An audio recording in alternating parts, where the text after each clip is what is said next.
Hello, I'm Henry. Today we have 3 people with dating advice for women in 2024, specifically ways in which to try to outsmart men. As we begin, toss me a like and subscribe to my channel if you want to support the show and be alerted when I drop these videos. Let's get started. A dating hack my mom told me that weirdly, oddly, stupidly worked. She said when you invite a guy over, you should be baking cookies before they get over so that your apartment still smells of cookies. So the first time my boyfriend came over, he was like, and I'm like, he's like, whoa, your apartment smells so good. And I'm like, what? This is always how it smells. This is naturally, it's like always naturally like this. We tricked him and we manipulated them, and now every time they smell a cookie, they think of us. Bake your cookies. This advice only works if you make this your hobby for real and lose the manipulation bit. She believes she's suggesting something positive right now. Ladies like this tend to focus on how to persuade a man of something instead of just being a genuinely pleasant person to be around for real. A better way to state her advice could have been, learn to enjoy becoming better in the kitchen if you can, and use your stove or oven to cook great smelling recipes at least once a day. Virtually every man, woman and child in your life will be pleased, not to mention yourself. But no, we have to beat around the bush. Baked cookies as a red herring for a non-existent hobby. It changes the tone of the whole conversation when we suggest that a woman can be a more attractive human being when she can be found managing a kitchen from time to time. So many women low-key take pride in being an effective manipulator rather than a great cook or maid, etc. And by the way, there's nothing disgraceful about either of those professions, yet women today run from them like it's acid rain. In the end, she'll give kind of good advice because it would most likely make a good impression, but men are tired of falling for the chameleon routine. Ladies, this one is for you. Please stop sending one of these text messages to somebody that you are newly and recently dating. I have friends that tell me about this all the time, and I just don't understand why you would send this via text. First off, if you are having issues, if you are feeling someone pull away, if you are feeling like there is something off, please do not send a text message to somebody, especially that like it's new and it's in the early stages of a, what are we? Are you mad at me? Are we okay? Anything like that. If you're having an issue with somebody, be a grown-ass adult and call them, have a conversation with them. If you want open and honest communication and intimacy and dialogue, you have to have face-to-face conversations, or at least on the phone. So if you're going to talk about something serious like, hey, are you mad at me? Is there something wrong? Are we good? What's going on? Anything like that, just ask them, hey, do you have a minute? Can I call you? Or can you give me a buzz when you have some time? I just want to ask you something. Don't make it so serious, but have the conversation like an adult. What are we? Are you mad at me? Are we okay? These are all completely different questions that have nothing to do with each other, strangely being grouped together here.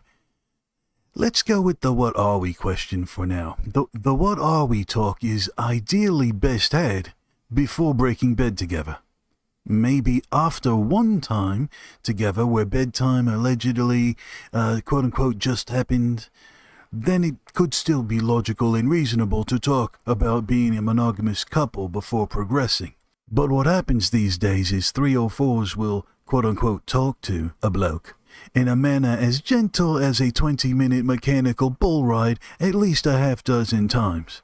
Then, when the fear of missing out is built up nice and tight, and she can't stand the thought of him being with someone else in her head, that's when what are we comes out. And while texting this can feel awkward and stressful for both people, having the conversation on the phone or in person is not necessarily any better.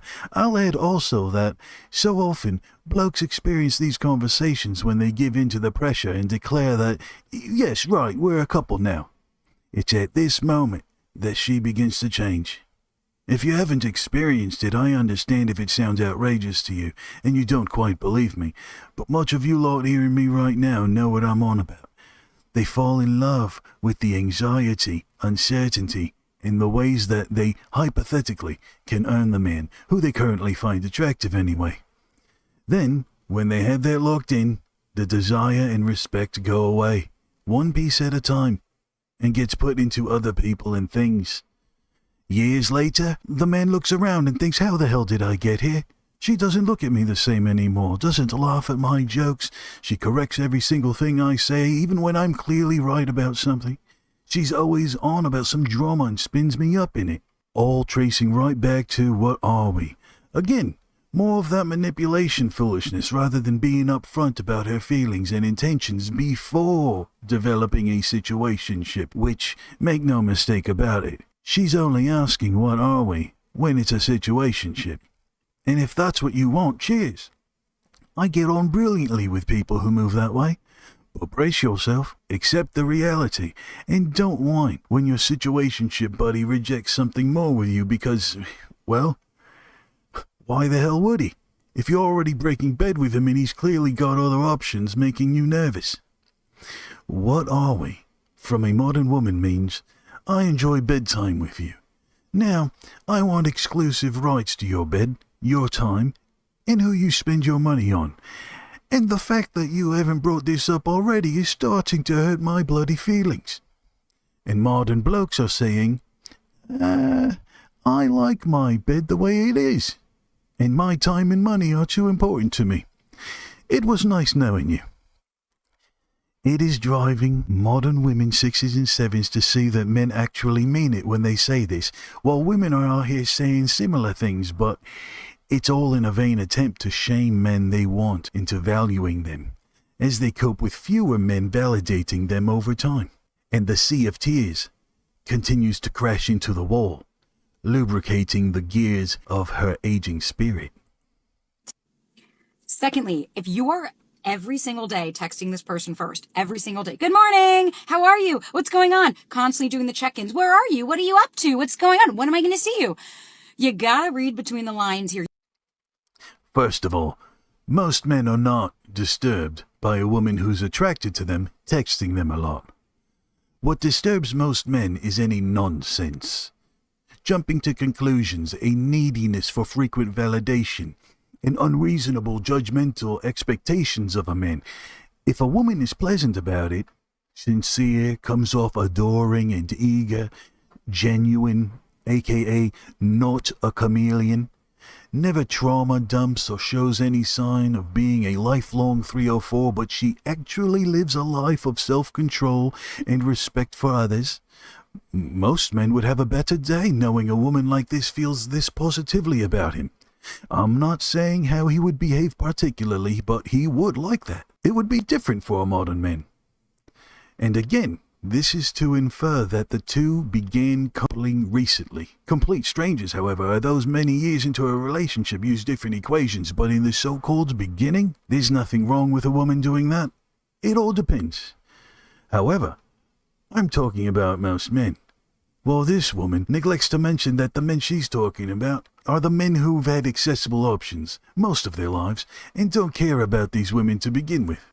It's the mission of women like this to constantly work to change a man's mind about something, instead of choosing to give him what he wants, or just sod off and fall for someone more compatible. Because plenty of men will happily withstand loving text messages every day from their woman, provided the messages are not disingenuous, demanding, or intentionally intrusive to the man's workday. Bottom line, adults text too. It's okay. Calm down.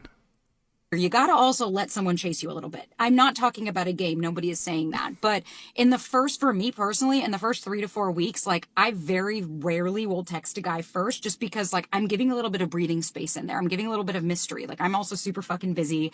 I've got 1,000 other things going on. The last thing I need is to check my phone 1,000 times or to constantly check in with somebody. Constantly checking in with somebody. That can sometimes be a cute thing for some couples during a honeymoon phase, in my opinion. But I'll agree with that bit generally. If you're constantly checking in, it fosters a lack of trust and peace. Everything she said leading up to that, however, is rubbish. You go ahead and bet me any amount of money you like that when she rarely texts a guy first within the first 30 days, since she values breathing space and she's super busy in that, It's because that guy who she eventually chooses to message first has a kind personality with a great sense of humor? Is that why she chose him of all people? I'll take that bet. Meanwhile, I'll put my money on, let's see, who would she message first out of all the men she dates? Ah, yes, the men she and most women find extremely attractive. Men. The sooner we accept this and process the situation, the better off we are. When women don't like you, they don't text you. Hell, even if they text you a lot, it doesn't necessarily mean they like you for real. Even if they enjoy spending time with you, or tell you all sorts of things about how great you are. Even if they smile at you and you get along so well, or you have things in common. I'm sorry to tell you if you don't already know, mate. Modern women live in a different world than you're thinking about as a man. This woman, who's at least in her 30s, has had day after day after day for the last 15, 20, 25 years, completely surrounded at all times by options. She can choose who to respond to, who not to, who to text first, who to be sweet to, who to be rude to, and tomorrow will have much the same to offer her as yesterday did. Most men, however, unless you're born exceptionally lucky with top 10% genes, family wealth, and spent some time succeeding at fitness and some attractive skills, everyone else doesn't know what that's like. Most men that any of us will ever meet will never know the luxury of playing these games with people they're interested in, as if they have all the time in the world to have a youthful, loving relationship.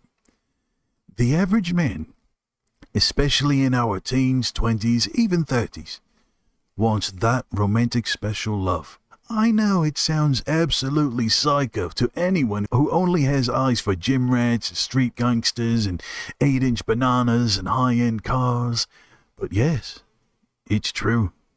Most men at some point want some version of that cinema romance from our favorite movies and TV shows. It takes some of us much longer than others to go through the 5 stages of grief about it and come to the resolve that most women have been playing two-faced, cold-blooded games with men our entire lives. That's just the truth of it. And it's only when their looks are fading from head to toe and the bad boys they threw themselves after can barely stand to look at them anymore, apart from a 1 a.m. special delivery. That's when these 304s run about trying to date more seriously. Now that they allegedly know what they want. Now that they've, in reality, ruined their lives and are desperately reaching for some way they can still manipulate men.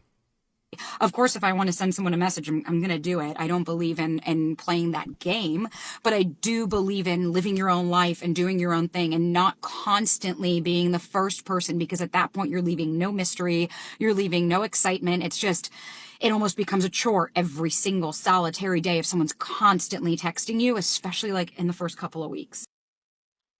What reason would a man have for constantly messaging a woman within the first couple of weeks?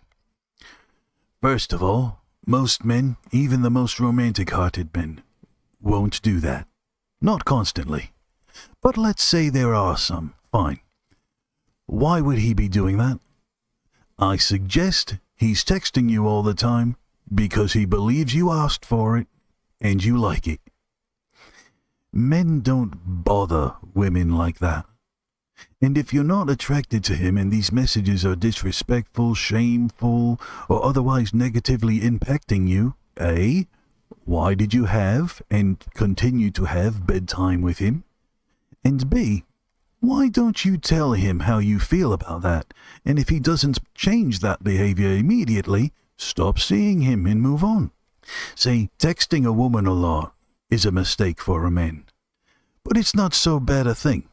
You just have to learn not to do that, and why it's no good. Men, by and large, are fully capable of understanding this and acting accordingly. Women, on the other hand, lose their damn minds if they're not constantly drawing attention from the men they're very attracted to. So much so that if you're not the one she's attracted to like that, the other man is all she'll be thinking about. The ultimate irony is that the way that they seek to be treated does not actually satisfy them.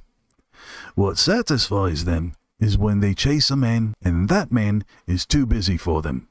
That is why today's 304s try so hard to turn the tables, and it doesn't work. Hence, the endless copium on TikTok and elsewhere. They can have men simping in their inboxes by the hundreds. They can have body counts in the dozens or even triple digits. But they might as well all be nameless street urchins to her. She'll say she loves them, and she loves everybody, etc. But the truth is, if you're a man, anywhere between 18 to 55 years of age, and you've put good work into your fitness, hygiene, style, revenue, assets, car, home, and have some level of social ability, let alone if you're over 6 foot tall with Thor's hammer hanging between your legs, that's all these 304s ever dream about. They think they deserve that. Meanwhile, a good average man who's doing his best in life, I'm not talking about any old loser now. Not everybody's on my side or vice versa, but a good average man doing his level best can't even get a text back within 12 hours. And he's called bitter and insecure for mentioning it and not respecting how allegedly so busy she is. You guys ever notice how modern women are downright cynical when you tell them you're too busy for something they want? Have you ever wondered why that is? It's because they're offended. Because they know that when they say it, it's bollocks. And lastly, do not send a passive-aggressive text message if you're feeling any kind of way. Again, all kind of stems right back to the first thing I said. Be a grown-ass adult, pick up the phone, and stop texting people things that are a phone call or in-person conversation. I'm kind of just going to reiterate the first thing because that's constantly all my friends send me screenshots, and it's almost infuriating to see some of the things they think are appropriate to talk via text. Moral of the story, be a grown-ass adult and pick up the phone.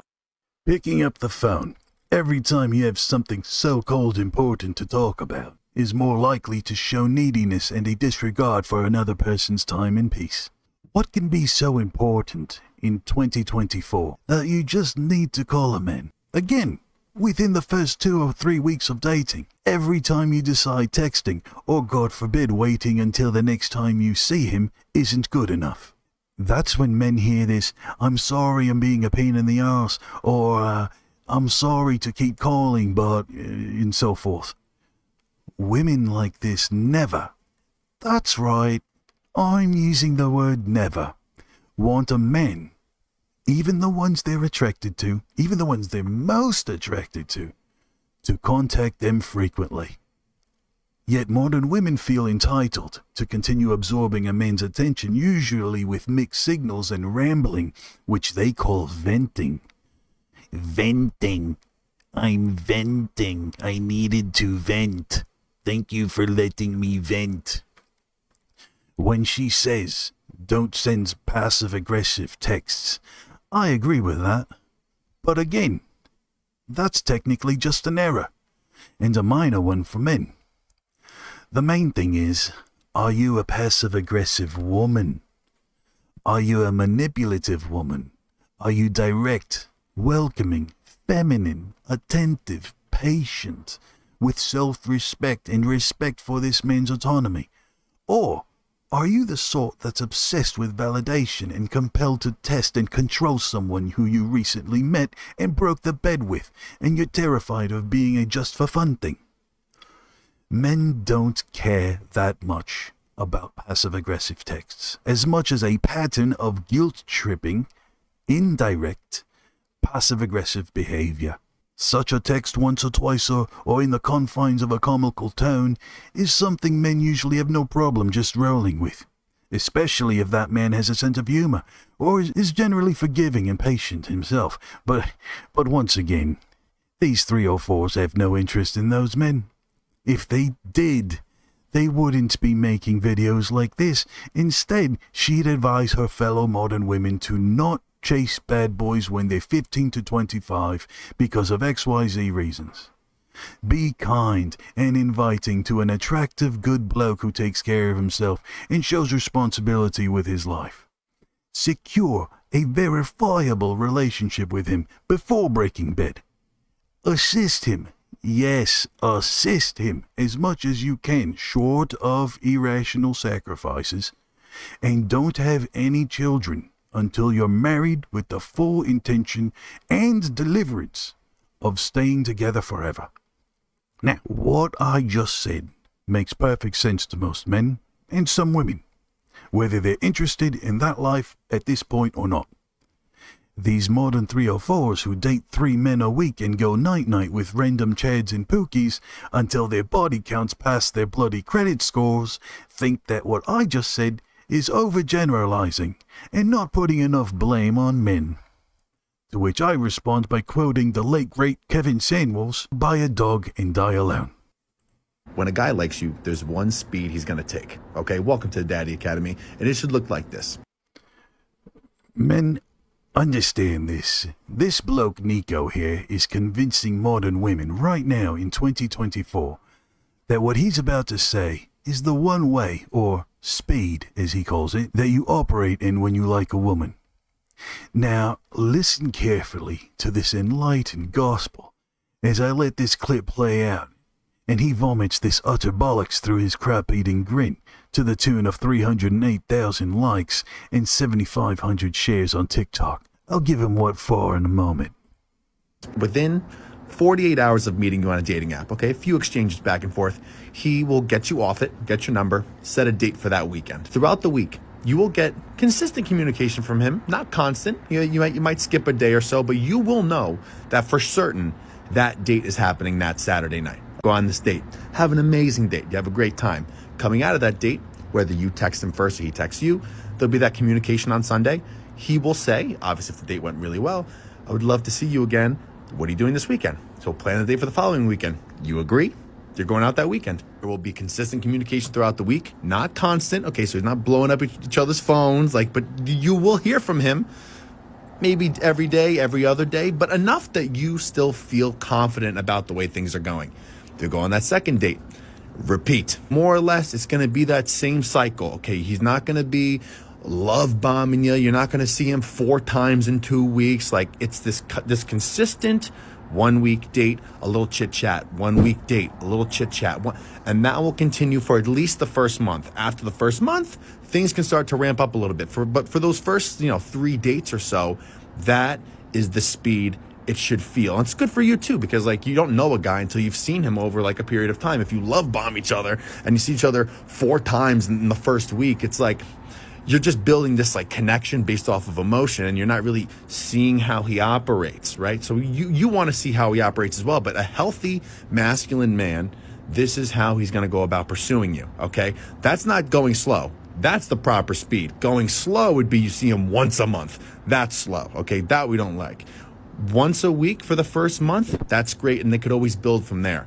So there's no taking it slow. If a guy really likes you, this is the way he'll go about it, and it will only increase over time. More communication over time, more dates over time, and it will slowly build from there. But there's no such thing as going slow. This is the one speed. When a man likes a woman in 2024, having met on a dating application, he travels to her location. Or vice versa. Maybe they go out for 2 hours. Maybe not. Then they break the bed. If they go out, but do not have bedtime that night, she inducts him into her dating roster and uses him for food and favors. And if he's lucky, as a backup bed buddy. This man is describing a scenario that sounds perfectly reasonable 50 to 100 years ago. Women get swept away by the uplifting tone and dreamy blue eyes, but modern women are the last people on earth playing by these rules. The idea that men operate this way, this one speed, is nothing more than prescriptive reality. Every man is different, and every woman that each man meets is different from one another. Loads of women smother the new man they're interested in, and loads of men are into it, for one reason or another. Many men and women also function for days or weeks at a time with virtually no contact until they link up again, and they call that dating. Good or bad, that's what's going on, especially on dating applications. When people meet off a dating app, you do realize that means the woman has actually responded to the man and said yes to meeting and actually shows up on the day. That means that this man is most likely the 1 in 1,000 men who gets regular positive female attention. It's not like she's going out with someone no other woman could possibly want, is there? Are you telling me that women en masse are dating men off dating apps that they are very attracted to, but no one else is? Pure unadulterated rubbish. Of course, it's the top 10 to 20% of men on these things. Why does that matter? Because the 80% of women that all want the 10 to 20% of men don't always get relationships with them. How could they all? And even if they did, they don't tend to keep them. Regardless, they still break the bed with them while dating other men who they feel like they're settling for. The description he gives of how a healthy masculine man behaves sets women up for failure in the dating scene when the next 4 men in a row prove him wrong next week. That's right, next week. And in the end, whatever kind of man you are, whatever ratings you accept for yourself, this is what womanists and their penderers openly think of us. If we don't adhere to this one speed or whatever a woman feels like adding to that, then we're not healthy masculine men. As if modern women don't routinely complicate every detail along the way against the average man and waste their lives away sobbing into sofa cushions and using sincere, compatible, capable men for free food and favors until they start to go their own way and leave these women alone, which they have. Listen, I have no beef. I'm not trying to start anything with anybody. I'm responding to these videos. I hope everyone understands. I'm ready for any conversation, confrontation, or otherwise. But all I'm doing here is responding to what's out there. You lot are out there, and I'm responding to it and giving my enthusiastic, thought-out response to it. So we're perfectly clear on that. On a lighter note, chaps, eat better, sleep better. Keep training, keep saving your money, improving your lives, be good to yourselves, good to your children. Thanks for making it to the end of this video and taking the time to visit this old bloke's cave for a chat. Until next time.